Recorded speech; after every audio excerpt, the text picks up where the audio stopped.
Buenas noches a todas en nuestra audiencia. Les damos la bienvenida en esta tarde a Ministerio Semilla, Edificando la Casa.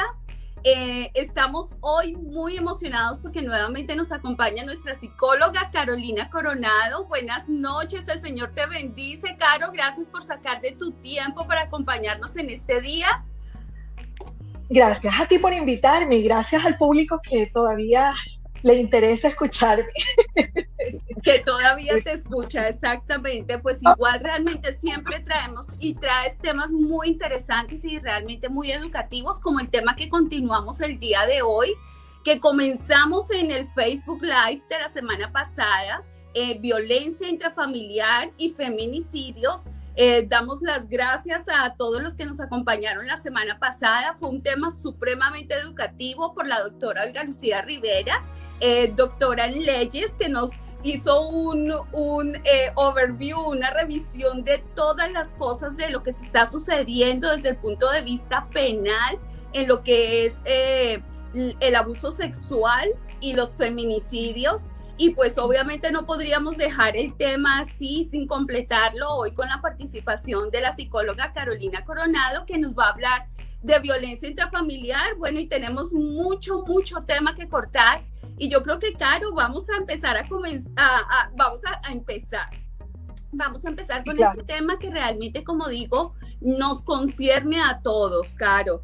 Y algo que durante estos últimos meses que hemos venido hablando de tanta violencia intrafamiliar que se ha venido presentando en los temas de ansiedad, de depresión, que tú también nos acompañaste, algo que surgió y que quiero decirlo es que no debemos juzgar, no debemos criticar, sino debemos ayudar, porque realmente la violencia, el abuso sexual y los feminicidios es algo real y es algo que nos concierne a todos.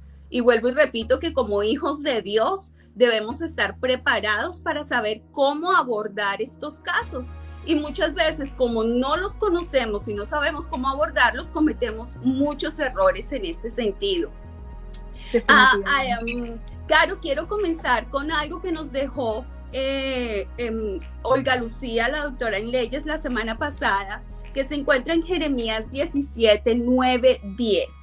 Y dice: engañoso es el corazón más que todas las cosas. ¿Quién lo conocerá? Muchas veces pensamos que estamos actuando bien y realmente no lo estamos haciendo y podemos caer en estos casos de violencia intrafamiliar. Y yo me imagino que con todo esto de la pandemia y todo lo que está sucediendo, esto ha aumentado los casos de una manera drástica y que debemos ponerle atención. Caro, cuéntanos, empecemos.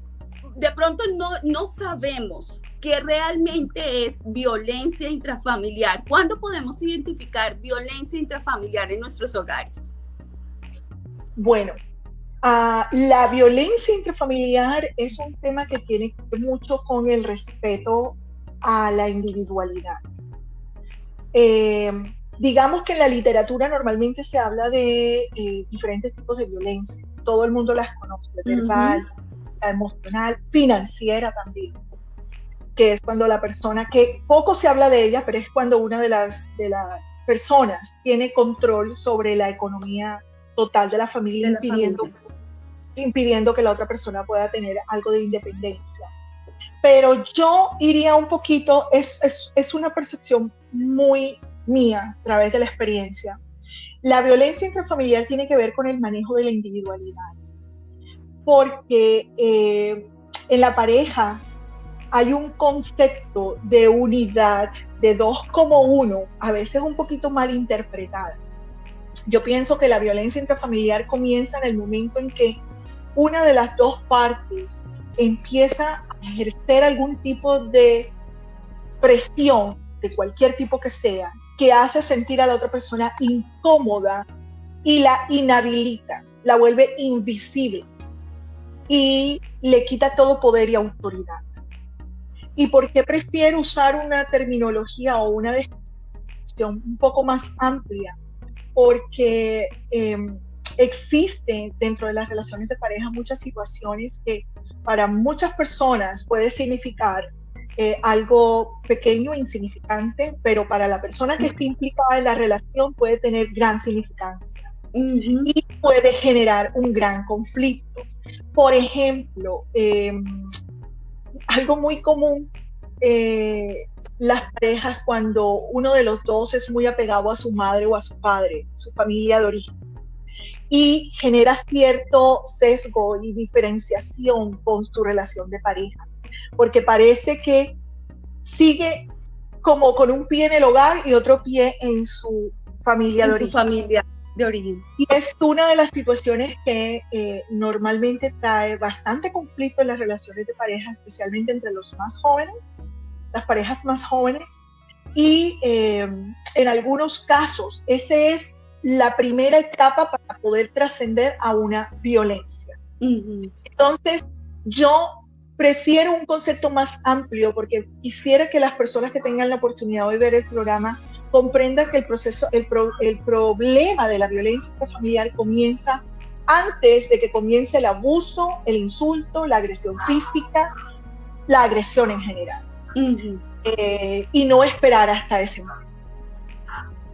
O sea, cuando hablamos de violencia intrafamiliar es cuando se empieza realmente a alterar la individualidad y lo que yo soy como persona. De pronto, alguna persona puede decir, sí, es que es una incompatibilidad de caracteres, pero igual cuando nos respetamos, cuando nos amamos, queremos permitir que la otra persona se desarrolle como individuo, y cuando se limita eso o se altera eso, lo podemos empezar a llamar ya como violencia intrafamiliar.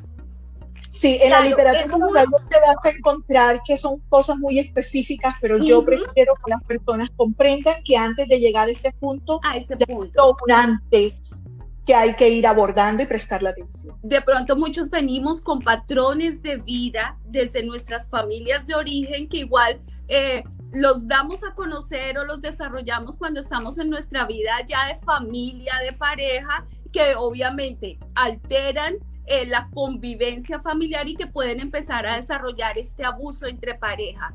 Claro, algo que se escucha muy comúnmente es, obviamente en todas las familias hay problemas de comunicación, en todas las familias hay contienda, hay discusión, de pronto no llegamos a un común acuerdo en determinadas situaciones y que pueden ser normal dentro de la vida cotidiana. ¿Cuándo podemos llamar que realmente algo de estos problemas que son normales dentro de nuestra familia ya se está considerando abuso? Cuando nosotros podemos empezar a observar que las personas empiezan a sentir fastidio, molestia con la sola idea de empezar a llegar al hogar.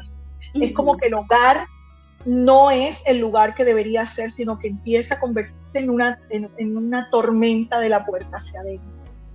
Y empiezas a notar que las personas generan cierta aversión a la idea de entrar al llegar a su hogar. Eso ya es una señal de alerta muy clara de que definitivamente el hogar que debería ser remanso de paz no lo es. Y que por el contrario está generando una serie de situaciones personales, o sea, individuales, de pareja o de familia en general completa, que está generando aversión hacia la llegada al hogar, hacia la convivencia en el hogar.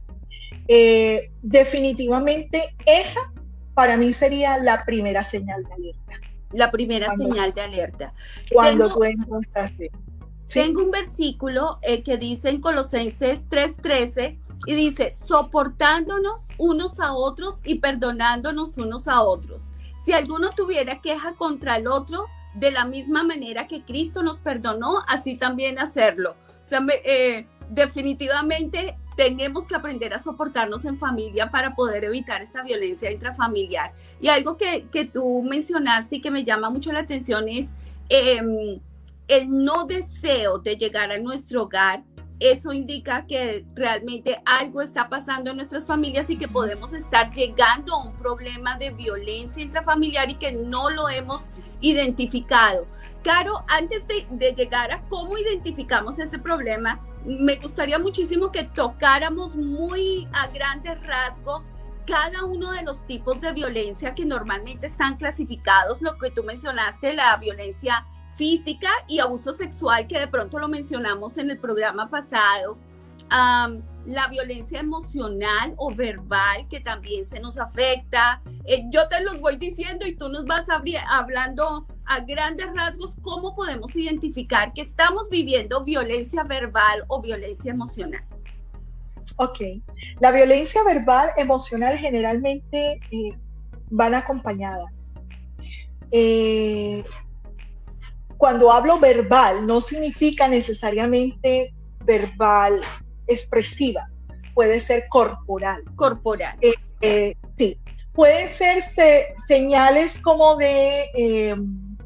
pueden significar señales de crítica, juzgamiento, que pueden generar, o actitudes que pueden generar en la persona afectada un aislamiento físico, emocional, que generalmente viene identificándose cuando la persona empieza a sentir aversión, temor, inquietud, inseguridad, a estar acompañada o cerca de la persona pues, que le está generando la violencia o la incomodidad. La verbal, pues sabemos que no solamente son insultos, o sea, vulgaridades y groserías, como la mayoría de las personas podrían decir, no, porque él no me pega o porque no me dice vulgaridades, pero te está diciendo bruta o te está diciendo es que tú nunca piensas, es que tú siempre todo te queda mal. O sea, esas son agresiones verbales y emocionales.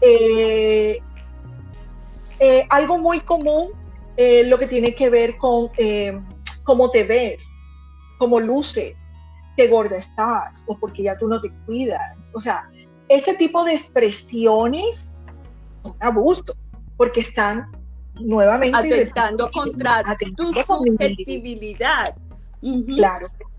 Entonces, no necesariamente tiene que ser que te estoy agrediendo con groserías y vulgaridades, pero también estoy agrediéndote con ciertos comentarios o te estoy ignorando, porque hay muchas personas que piensan que porque no me habla, no me mira, no me determina, me evita, eso no es violencia. No, eso también es violencia, porque te está volviendo, como decía hace un rato, invisible dentro de la relación.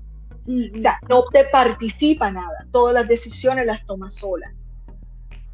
Por ejemplo, la compra de una casa, un carro, lo que sea, y no te lo participa. No te involucro, yo soy suficientemente capaz y tú no sabes nada. Exactamente, eso también es violencia emocional. Y fíjate que son situaciones muy comunes, muy frecuentes, pero en ocasiones podemos caer en ellas porque no sabemos, no entendemos que estamos violentando a una pareja. Y muchas veces la misma persona que lo está ejecutando no sabe que está cometiendo. Que lo está haciendo. Seguramente puede estar repitiendo un patrón aprendido dentro de su hogar principal, de papá y mamá. Le parece normal hacerlo, pero no sabe las implicaciones que puede tener la negación de la otra persona dentro de la relación de pareja, ignorándola al momento de tomar una decisión. O muchas veces ocurre que uno de los dos, si tienen hijos, toma decisiones sobre los hijos y la otra persona queda completamente anulada. Entonces, quiere tomar una decisión sobre si el hijo participa, no participa, puede salir a una fiesta, puede entrar o algo. Entonces, todo hay que preguntárselo, bueno, al papá o a la mamá. Al papá o a la mamá o a la persona. Pero queda una anulada. Por eso digo, es como la anulación de una de las personas. Claro, qué importante lo que tú estás diciendo y qué cuidado tenemos que tener, porque quiero complementar algo que normalmente yo siempre digo, y es que el dolor es subjetivo. Obviamente, pues dentro de mi carrera a todos los pacientes se analizan desde el punto de vista diferente. Puede ser que a uno le dolió muchísimo y a la otra persona ni lo sintió. Y quiero relacionar esto con la parte emocional que tú nos estás diciendo. De pronto, para la persona que está dando el abuso o que es el autor del abuso, no es significativo lo que está haciendo, pero para la persona que se siente víctima, cualquier comentario como estás gorda o estás feo o tú no sirves para nada, pues puede realmente estar ocasionando una alteración y una anulación en su persona y obviamente crear baja autoestima. Y quisiera, dentro de este punto, Caro, antes de que nos vayamos dilatando, qué importante es esto para los niños también. Yo sé que tú trabajas con familias y especialmente con niños y adolescentes. Y qué importante es esto, que a veces lo que tú dices, no lo consideramos que es abuso ni violencia intrafamiliar, se convierte en un patrón de vida, en palabras malas y que ocasionan el bajo autoestima de la persona, su singularidad y hasta la anulamos como persona. Qué importante es esto para los niños y los adolescentes. Yo quisiera que tú nos tocaras algo con la experiencia que has tenido. ¿Qué repercusión tiene esto cuando empezamos a manejar este tipo de violencia y no la identificamos como violencia en nuestros hijos? Tiene tanta repercusión y es tan grave que esa es la causa principal de tantos casos de bullying a través del internet, a través del texting o a través de la relación interpersonal entre compañeros en la escuela. El bullying siempre ha existido, por ejemplo. Sí. Que siempre ha existido, pero no tan frecuentemente como existe hoy en día, donde, por ejemplo, las redes sociales son utilizadas para la agresión.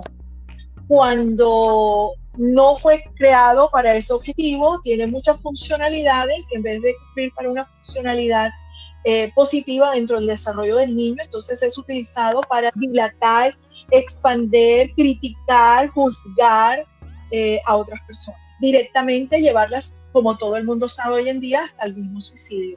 Entonces, una situación que empieza siendo algo muy pequeñito dentro de una práctica diaria dentro del hogar, ya sea la crítica o el volver a la persona invisible que la ignoro completamente, porque un extremo o el otro, ambos son malos. Ambos son malos.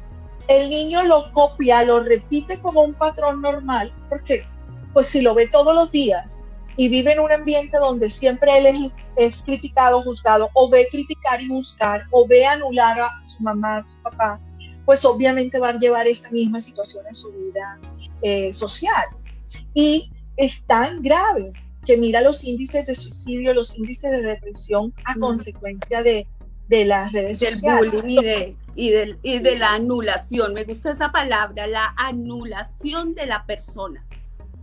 Sí, porque por eso es que cuando me preguntaste al comienzo de hoy, pues para los que apenas están entrando, quiero hacer hincapié que yo considero que todo el mundo debería reevaluar ese concepto de abuso doméstico o violencia intrafamiliar, porque no comienza cuando yo te insulto, no comienza cuando yo te pego. Antes de ese momento han ocurrido muchas situaciones que fueron creando un sistema que permitió que ese abuso trascendiera a ese nivel. Entonces, si nosotros que somos personas públicas, que tenemos personas que nos ven, nos escuchan, nos siguen y nos copian, y le enseñamos a la comunidad que esa violencia no tiene que generarse o llamarse violencia solamente cuando te pego, te golpeo, te insulto con groserías, pero también comienza desde un primer momento donde yo empiezo a hacer críticas, cuando te anulo, como decía yo, dentro de las relaciones familiares y toma de decisiones como familia, y empezamos a pensar que eso también es abuso, pues vamos a crear una concientización del hecho y estamos trabajando en prevención, porque así los niños que crecen dentro de un ambiente van a aprender a pensar antes de hablar, que es una situación muy complicada que desafortunadamente lo veo a diario, donde las personas abren la boca para decir, hablemos con lo de la gordura. ¿Cuántas veces tú te encuentras con una amiga o algo y te dice, ay, pero qué fea, pero que no te has engordado, pero esta cuarentena no cae bien? Esto es agresión. Eso no debería ocurrir, que uno haya aprendido a reír. 100% de acuerdo contigo. Que uno haya aprendido a tomarlo por risa, por broma, porque si uno es el ofendido, uno entonces está usando unos mecanismos de defensa donde yo ignoro el comentario o ya estoy tan acostumbrada a que me lo digan que ya no me hace, no me importa. Pero eso no quita, no justifica la agresión. Agresión. Es agresión. Deberíamos acostumbrarnos a hablar bien, a bendecir, porque eso es lo que es bendecir. Y en su oposición, ¿qué es lo que es maldecir? Hablar mal. Hablar mal. No necesariamente decir groserías, pero hablar mal. Entonces, si nosotros nos acostumbramos a usar palabras que bendigan y no que maldigan, estamos evitando que se cree una cadena de maltrato de cualquiera de los tipos.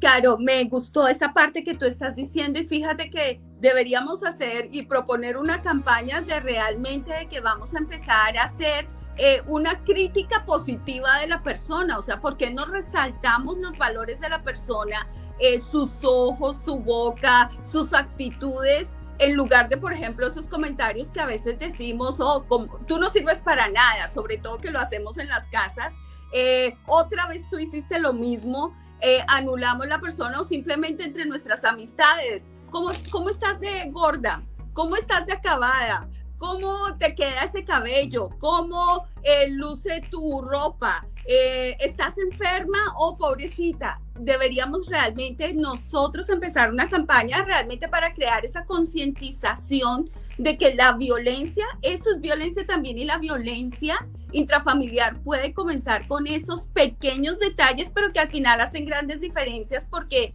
yo te quiero decir que realmente a veces lo que tú mencionabas, esas pequeñas cosas que pensamos que pasan desapercibidas, terminan anulando a la persona y terminan creando un patrón de vida de bajo autoestima, puede ser de depresión, y lo vemos en muchos casos. Lamentablemente, cada vez que tú hablas con una mujer, una mamá, una esposa, aún un padre de familia, muchos de ellos se quejan de que realmente en sus hogares no son valorados.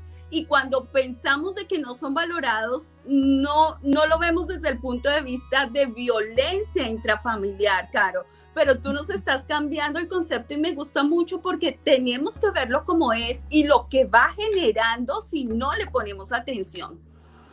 Yo creo que tenemos mucho tema para cortar desde el punto de vista emocional, pero como hoy vamos a hacer una revisión de todo lo que es nuestra violencia intrafamiliar y me gustó la sugerencia que tú diste de mirando hacia el interior de nuestros hogares, Caro, porque es muy fácil mirar la violencia en otro lado, pero se nos olvida mirar hacia adentro y realmente cómo están nuestros hogares.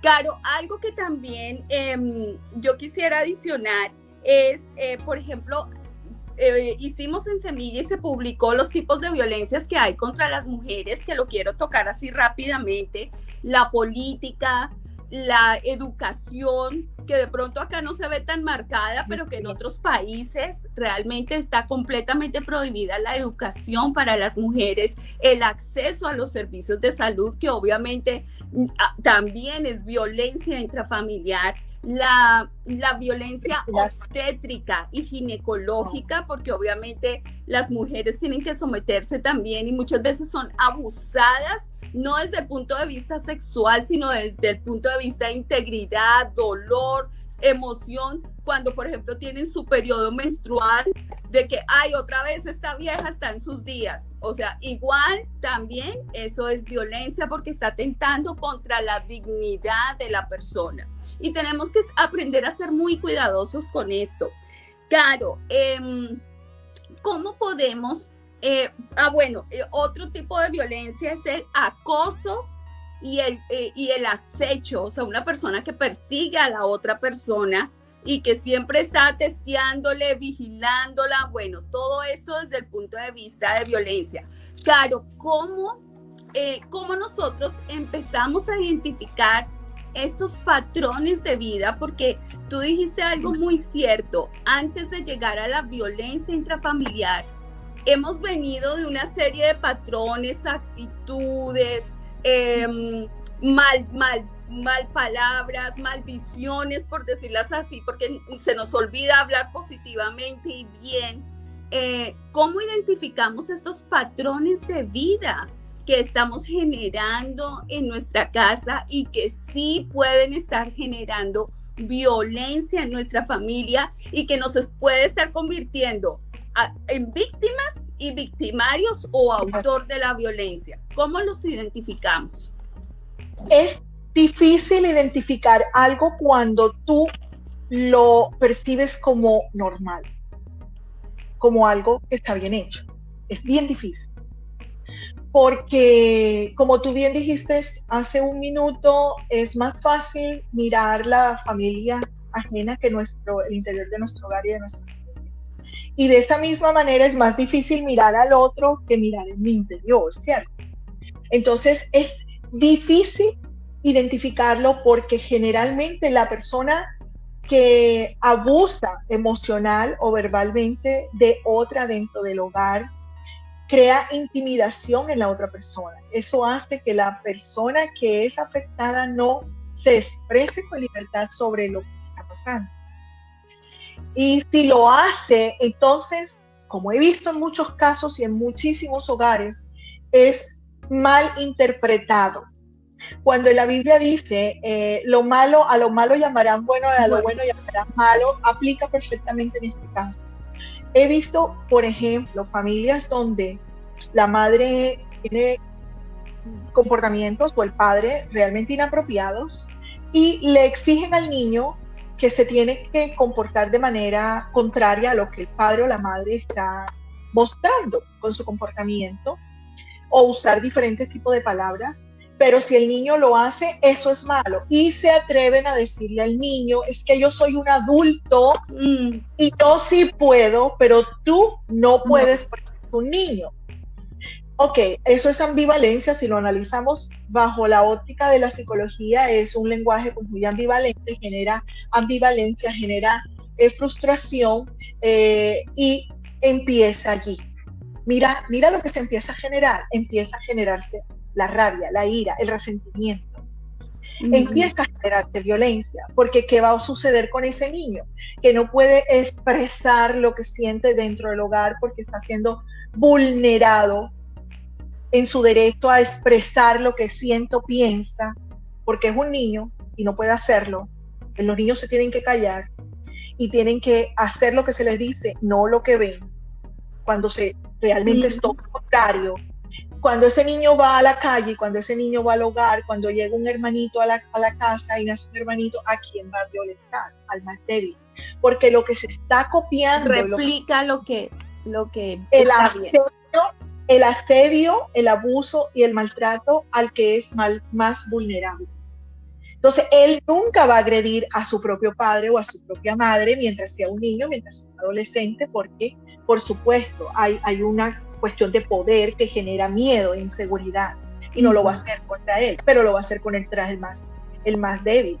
Entonces, ¿cómo nosotros podemos identificar eso?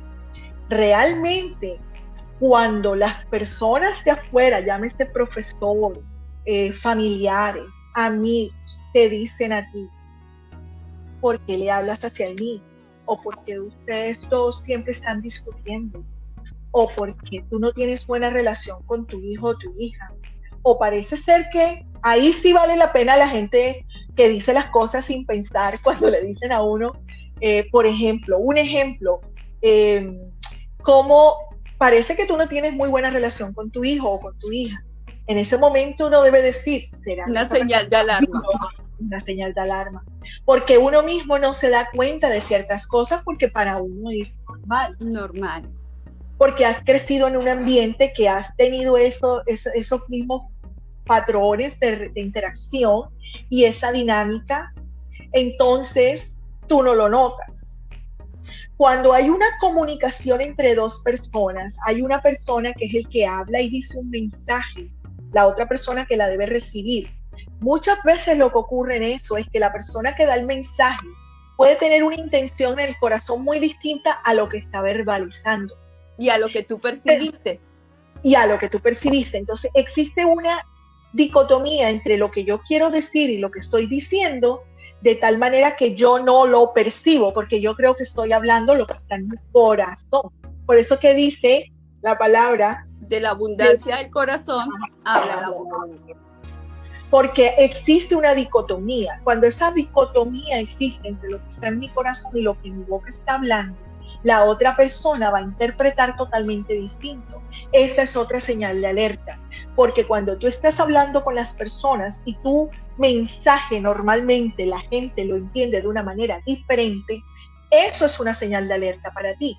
Quiere decir que algo no está bien en tu sistema de comunicación, porque ya no estamos hablando de una, dos ni tres, sino varias personas, muchas personas. Y generalmente puedes tomar el papel como de, no, es que ella siempre es que la gente me malinterpreta. No es que la gente te malinterprete, es que debes vigilar bien cómo te estás expresando. Y por qué la persona está entendiendo mal, que ese también puede ser uno de los puntos por los cuales se genera violencia, por la mala interpretación que yo le estoy dando a los mensajes o cómo yo los estoy transmitiendo. Qué interesante eso que tú nos estás mencionando y cómo debemos de poner atención a eso, Caro, cómo yo transmito el mensaje, que de pronto yo no me doy cuenta, pero sí estoy generando violencia a las personas que están alrededor mío y que muy probablemente muchas veces nos puede pasar como padres, como hermanos, como hijos, y yo puedo ser el centro de discordia por mi manera de interpretar, por mi manera de transmitir el mensaje que yo quiero transmitir y no me estoy dando cuenta. Mira que eso es una señal de alarma para todos, yo pienso, Caro, porque sí, de la abundancia del corazón habla la boca y no muchas veces es el salmo que repito, que me aprendí y como dice la palabra, hablen entre ustedes en salmos, sino muchas de las veces puede ser eso, el cómo yo estoy transmitiendo el mensaje. Claro, otra cosa que me llamó mucho la atención es que a veces la violencia la podemos confundir con amor, o sea, me están violentando, pero es la forma como esa persona me expresa su amor. Me dice que estoy gorda, pero es porque él quiere verme delgada. Me dice que yo no sirvo para esto, pero es porque él quiere hacerlo. Me ignora cuando se va a hacer algún negocio, pero es porque él tiene la experiencia. No me deja hablar, pero es porque él quiere protegerme. O sea, lo empezamos a justificar y pensamos que es amor. ¿Qué problema es ese, Caro? También porque a veces nos centramos y nos dejamos enceguecer por eso. Generalmente alguien que tiene la tendencia a justificar las acciones del otro, generalmente tú encuentras un patrón repetido de su infancia o su vida, donde lo que te decía antes era algo normal. Por ejemplo, los celos. Pongamos un ejemplo común y corriente bastante frecuente, los celos. Me cela porque me quiere. Uh-huh. O el maltrato físico de los padres a los hijos. Es que me quiere educar y lo quiero corregir. Uh-huh. Y por allí comienza. No te preocupes que el mío también ahorita estaba haciendo. Son expresiones de amor. La alarma. Es de amor, esas son expresiones de amor. Y mira que nosotros tenemos la tendencia a creer que sí, un hombre no está pendiente de dónde estás, con quién estás, para dónde vas, si no te llaman, no sé si me... especialmente en la adolescencia. Ocurre mucho en la edad adolescente. No, es que no me presta atención, es que no le importo, es que no te... Y a veces lo reclama. Uh-huh. No te importa dónde yo estoy, porque lo que quiere es... Y está, pero ¿por qué quiere eso? Porque eso fue lo que aprendió de cómo se aprendió. Porque de la manera como nosotros percibimos el mundo, nosotros vamos le asignamos un nombre. Entonces, si nosotros vivimos en un ambiente, en un hogar, crecemos en un ambiente, en un hogar, donde la crítica, el juzgar al otro, o el golpear, o el insultar, es un patrón de amor, y así me lo vendieron, yo lo voy a entender de esa manera. Y cuando yo salga al mundo de la realidad, a mi propia vida, y construya mi propia vida, la voy a construir con base en esos valores. Voy a buscar personas, siempre voy a tender a buscar personas que cumplan con esas expectativas basadas en mis percepciones, en mis creencias y lo que uno llama los beliefs que uno tiene. Para poderse uno sentir, ok, ahora sí soy amado, ahora sí soy admirado, ahora sí me cuidan, ahora sí me atienden. Y cuesta trabajo, porque cuesta identificarlo. trabajo. Porque si yo pienso que es amor, o sea, me va a costar trabajo identificar que no es amor, sino es una violencia a mi singularidad, lo que tú dijiste, a mi sujeto, a mi persona. O sea, es muy difícil y es un golpe en el cual muchas, sobre todo quiero hablar de un poquito de las mujeres ahorita, sobre todo de muchas mujeres que caemos en este rol de la necesidad de amor, de sentirnos valoradas, de sentirnos cuidadas, y podemos empezar a confundir este tipo de violencia con actitudes que queremos justificarlas de que son amor y son cuidado de nuestra pareja o de las personas que tenemos alrededor. Claro, otra situación que se presenta mucho es que se convierte en un ciclo. O sea, yo identifico la violencia, de pronto ya en algún momento identifiqué que sí hay violencia física, que sí hay violencia verbal, que si hay violencia económica, no tengo ni siquiera para comprarme mi ropa interior, mis objetos de uso personal, me mantiene encerrado o encerrada, porque quiero que ahorita hablemos de que la violencia es para los dos géneros, o sea, no es que haya distinción de género, aunque los feminicidios que hablamos en el programa anterior, pues vemos que es una tendencia que se está presentando, pero y se convierte en el ciclo. ¿Cómo hacemos para poder romper ese ciclo? Porque al ser un ciclo, o sea, es tan difícil romper y quebrar ese círculo en el que yo estoy, porque no quiero perder a la persona, porque no estoy segura si es amor o no es amor. ¿Cómo podemos hacer eso, Caro? Fíjate que yo creo, a diferencia de pronto, espero, la opinión, las personas que nos están escuchando, la opinión pública, comprendan lo que voy a decir ahora, en este momento. Creo que la pandemia y la cuarentena ha servido incluso hasta para eso.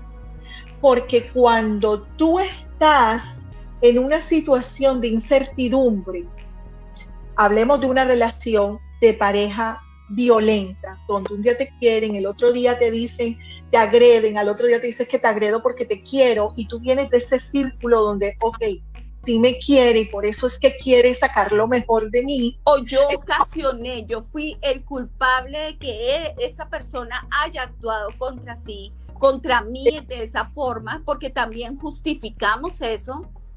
Exacto. Vivimos, como decimos en Colombia, en la cuerda floja. No te caes, estás ahí y vives una vida ahí, es siempre colgando, pero no te caes. Pero para romper este ciclo, como tú me preguntaste, lo necesario es que tú realmente comprendas. Pero ¿y cómo vas a comprender? Vas a entender si tú estás todo el tiempo en la cuerda floja. En esta época de cuarentena, donde la situación es extremadamente desafiante y las personas más vulnerables son las que están sufriendo, entonces la situación, que es lo que estamos viendo de violencia intrafamiliar, se exacerba porque es lo que lógicamente tiene que suceder, porque están todo el tiempo encerrados dentro de las cuatro paredes. Entonces la cuerda floja se rompe. Se tiene que romper. Se rompió. Y ahí es donde está ese pico de casos de feminicidio y bueno, y de violencia, que es impresionante. Yo estaba leyendo pues para el programa de hoy y me sorprendía saber que países como Australia, países como Alemania, como Francia, y uno dice, caramba, pero si esos son países, bueno, si me estuvieras hablando de Middle East, Asia, entendería, pero caramba, Francia, con la libertad, Alemania, Rusia, Suecia, por Dios, no estamos hablando de mexicanos y colombianos, y no, estamos hablando de países donde jamás se había escuchado Los o por altos índices. Y resulta que la pandemia dejó Al salir descubierto. al descubierto este tipo de al descubierto que es una realidad que estaba tapada o que nunca había sido de pronto expuesta porque hasta ahora estamos viviendo una situación así. Y Caro, mira, qué importante es que de pronto identifiquemos de que la violencia emocional, la económica, la de educación, muchas veces no se reporta porque como no se ocasiona un daño físico evidente, o sea, yo estoy violentada, pero ¿a quién le interesa que yo esté traumatizada? ¿A quién le interesa que yo haya llorado toda la noche o que yo me sienta anulado en mi hogar? Porque también podemos hablar de hombre y mujer. Y si lo reporto, ¿a quién lo reporto? O sea, yo me imagino que es algo tan válido lo que tú dices, la violencia, la pandemia dejó al expuesto algo que sí estaba latente, listo para detonar, y que la pandemia lo que lo hizo no fue que la pandemia ocasionó que aumentara, sino que detonó realmente lo que estaba latente. Lo que estaba latente, exacto, porque al haber tantas horas, tanto tiempo compartiendo en un espacio pequeño, reducido, las mismas personas, y cada uno como individuo dentro de una relación de pareja o familia, empiezan a tener que ver cómo afrontan una situación de crisis como la pandemia, donde yo siento que algo que ni siquiera ubico, un virus que ni se ve, me está vulnerando. ¿Qué es lo que hago? ¿Qué es lo que hago? Lo que había explicado anteriormente del niño violentado por los padres que violenta al más débil. Si yo siento que el mundo me parece demasiado desesperanzador, que el mundo y ese virus y todo eso me está acabando conmigo como ser, como individuo, y estoy frustrado porque no puedo salir, ¿a quién voy a violentar? Al más débil que tengo al lado. ¿Y quién?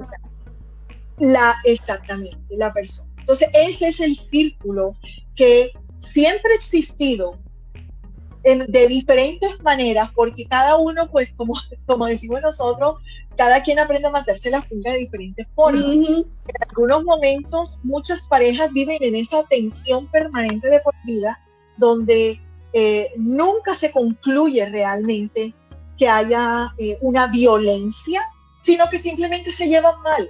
Y para todo el mundo, que se llevan toda la vida como perros y gatos. Toda la vida. ¿Cuántos viejitos no conocemos así? ¿Cuántos viejitos no conocemos así? Muchos. Y nunca se divorciaron, pero están matándose de por vida. Y ahora en la pandemia todo eso sale a flote y todo eso se dispara. Increíble, Caro. Sí, bien importante eso, que estábamos realmente viviendo en algo que estaba latente y que lo habíamos perdido de vista.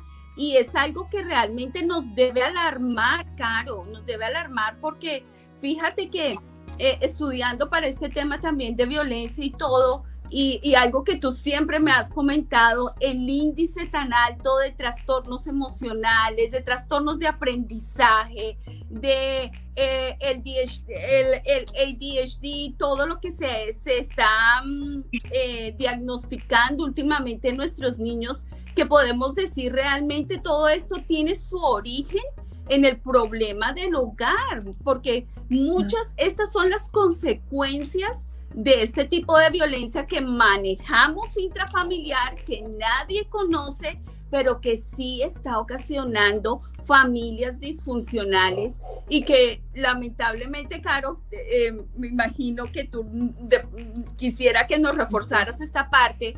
Sí. Decimos, es en el exterior, es la gente que no es creyente, eso es fuera de las iglesias, eso no me toca a mí porque yo creo, porque yo voy a la iglesia. Y es muy triste ver que nuestras familias cristianas del cuerpo de Cristo, hijos de Dios, también nos estamos desboronando y nos están afectando las consecuencias de esa violencia intrafamiliar que permanece latente, que no la identificamos o que no la queremos identificar, Caro, que es lo peor. ¿Sabes qué? Siempre he tenido la sensación que para los niños que han crecido dentro de hogares violenta, donde la violencia prima, el hogar, ellos perciben en la casa, la casa como casa, como estructura física, el lugar más inseguro. Inseguro. Algo que me sorprendió muchísimo, que yo decía, no puede ser posible. O sea, no puede ser, esto no puede ser así. Al comienzo, cuando yo comencé acá a trabajar en Estados Unidos, como psicóloga atendiendo niños, yo me daba cuenta que los niños no querían irse para sus hogares. Y yo, cuando vine a abrir los ojos, yo trabajaba 8, 9, 10 horas en la institución. A mí me decían literalmente lo que me faltaba era llevarme la cama para el hospital. Para el trabajo. Porque los niños no querían y me decían, y mañana es sábado y si nos veíamos sábado y el domingo también nos podemos ver. Y si era vacaciones, ellos querían verme lunes, martes, miércoles, jueves, especialmente si eran de la comunidad que podían caminar hasta la oficina, que no tenían que esperar que un adulto los llevara. Querían pasar ahí 24/7 conmigo. Entonces, el hogar se convertía en el lugar, hablando de las señales de alerta, en el lugar que menos ellos deseaban. Y son niños, los niños no mienten. Los niños, porque ellos no lo hacen ellos no piensan como un adulto de yo no quiero ir al hogar porque allá me van. No, sencillamente ellos reaccionan emocionalmente a su seguridad. A una situación. Entonces el hogar desafortunadamente se ha convertido en el hogar, en el lugar menos seguro para un niño cuando dentro del hogar hay violencia. Eso es triste, definitivamente es algo muy triste. Yo quisiera que las personas entendieran que esto es como el coronavirus, no hace diferencia ni de raza, ni de color, ni de estrato social, económico, ni de religión, ni de nada. Todos estamos susceptibles a vivirlo y muy probablemente lo estamos viviendo de alguna u otra manera en nuestras familias y hay que identificarlo. Claro que sí, porque es muy fácil, o sea, yo pienso que de una u otra manera, en la gran mayoría de casos, incluyéndome, uno ha tenido o ha sido víctima de algún tipo de violencia dentro de su crianza y su desarrollo y su crecimiento. Poquito, menos, más alto, o sea, los grados varían, pero todos hemos visto violencia porque digamos que la rabia y la frustración hace parte del ser humano y cuando el ser humano reacciona, pues puede reaccionar con violencia, pero lo que diferencia es el grado de violencia, porque de pronto las críticas, lo que hablábamos de, ay, qué gorda estás, qué fea estás, que mira, que eso, ¿cuántas veces uno no ha sido víctima de un comentario de eso? Muchísimas veces. ¿Uno ha pensado que eso es violencia? No. ¿Por qué no lo pensaste? Porque creciste escuchándolo, te pareció normal. Y creciste aprendiéndolo y tolerándolo o haciéndolo. Y tolerándolo. Exacto. Nos hemos convertido en autores y víctimas. Exactamente. Entonces, de esa misma manera, de esa misma forma se aprenden otras cosas que son el golpe, el insulto. Yo he escuchado padres, literalmente, en ciertas culturas es normal usar la palabra maldecir y usarla como palabra. Y yo he escuchado muchos padres maldiciendo a sus hijos. Y para mí esto es como, Dios mío, ¿cómo puede un padre decir algo así? Pero en mi cultura eso es normal. No, o sea, en mi cultura eso no es normal. No sé, pero en la de esa persona. En la de esa persona, sí. Lo vivió así. Exactamente. Entonces eso hace que se cree el patrón de repetición. Y por eso se forman los círculos. Claro, increíble. Lamentablemente se nos está acabando el tiempo, pero no quisiera que se nos acabara ese tiempo sin tocar algo importante, que es, bueno, la violencia física no la hemos tocado, pero porque es una de las violencias más fáciles de identificar. O sea, igual si te pegó, si apareció con el moretón, o sea, igual obviamente tienes que estar viviendo violencia física y no hay justificación. Es algo que quiero que quede muy claro para algunas mujeres y familias que hemos tenido la experiencia de trabajar también con estas mujeres y familias. No hay justificación para que una persona abuse físicamente de ti. O sea, si alguien te violenta, te lastima, te pega, te lastimó, te apretó, te lanzó, te hizo contra la pared, te abofeteó, no hay justificación, es violencia física y la debes identificar así. Caro, dentro de ¿qué debo hacer yo cuando identifico esta violencia? O sea, bueno, la física igual a veces es la más fácil de identificar, pero no igual fácil de salir. O sea, queremos decir de que todo tipo de violencia es importante identificarla, claro, romper el ciclo y buscar ayuda profesional, familia preciosa. Ayuda profesional. Hemos visto algunos casos catastróficos por falta de ayuda profesional. O sea, tenemos que buscarla. Claro, cuando identificamos esta violencia, algo que me causó me llamó la atención es, igual si tengo que buscar ayuda del especialista. O sea, por eso estamos contigo el día de hoy. Hay que buscarla. ¿No es cierto? Sí, definitivamente. Mira, algo que quiero aprovechar esto que estás diciendo, en México me llamó mucho la atención, bueno, haciendo mi investigación para el día de hoy, encontré que en México hubo una persona, un hombre particular que creó una empresa privada que tiene como una línea de violencia, pero no es para la víctima, sino para el victimario. Y es excelente. Para hombres. O sea, el hombre, como que hay una campaña de educación donde le enseñan al hombre que antes de llegar a la violencia física hay unas situaciones anteriores. Entonces, antes de que escale, identifique en su cuerpo los cambios y use el teléfono para evitar golpear a su pareja.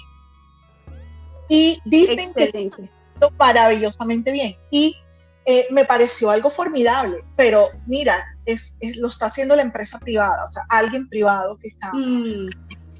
Porque, claro, o sea, está trabajándose en prevención y desafortunadamente trabajar en prevención no ofrece tantos dividendos como trabajar en las consecuencias. En las consecuencias, lamentablemente.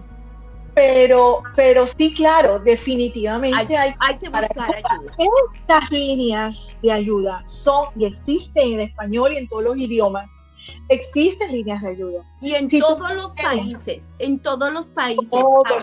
sí, buscando también la información, todos los países tienen su línea 800 gratuita. O sea, si tú estás siendo víctima, tú puedes buscar la ayuda profesional. Perdón que te interrumpí, Caro, pero quería hacer esa aclaración. No solamente es Estados Unidos, no solamente es México o determinados países que han desarrollado esto. Todos los países ahora están trabajando en la prevención, la concientización y la penalización de violencia intrafamiliar. Así que sí hay ayuda y tú puedes buscarla. ¿Sabes cómo me causó mucha atención? En Colombia y en algunos países se creó la idea de que el hombre y las mujeres salgan diferentes días durante la cuarentena de acuerdo al último número de cédula. Resulta que la base de la idea de que las mujeres salgan por un lado y los hombres por otro está fundamentado en una estrategia para permitirle a la mujer, en este caso, si es violentada, que pueda salir a pedir ayuda sin necesidad sin que la identifiquen. Sin que la identifiquen. Y países como Italia, Noruega, Alemania, Francia, España, en las farmacias tienen unas mascarillas, una mascarilla roja y otra mascarilla número 19, tapabocas rojo o mascarilla 19. Cuando llega una mujer a comprar algo con esas características, o sea, de una mascarilla roja o de la mascarilla 19, ya la persona de la farmacia o del supermercado tiene que coger los datos para inmediatamente llamar y hacer el reporte a la policía. Y existen stickers por WhatsApp. Hoy en día todos los medios están conectados. O sea, si alguien vive un tipo de abuso, tiene que reportarlo inmediatamente. Desafortunadamente, todavía sigo viendo que se quedan callados. La gente es difícil, Caro, poder, lo que hablábamos, identificar que yo soy víctima de violencia.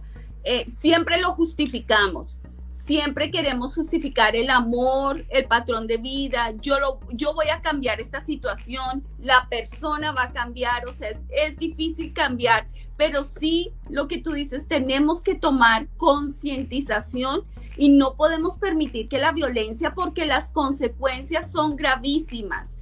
fuera de las alteraciones físicas, mentales, socioeconómicas que puede estar sucediendo, son graves. Caro, también algo que me gustó mucho de cómo podemos prevenirlo y cómo podemos informarlo es cómo preparar un plan de seguridad para poder escapar de este tipo de violencia. Y me gustaría que en estos pocos minutos que tengamos, tú nos puedas ayudar. ¿Cómo yo puedo hacer mi plan de seguridad?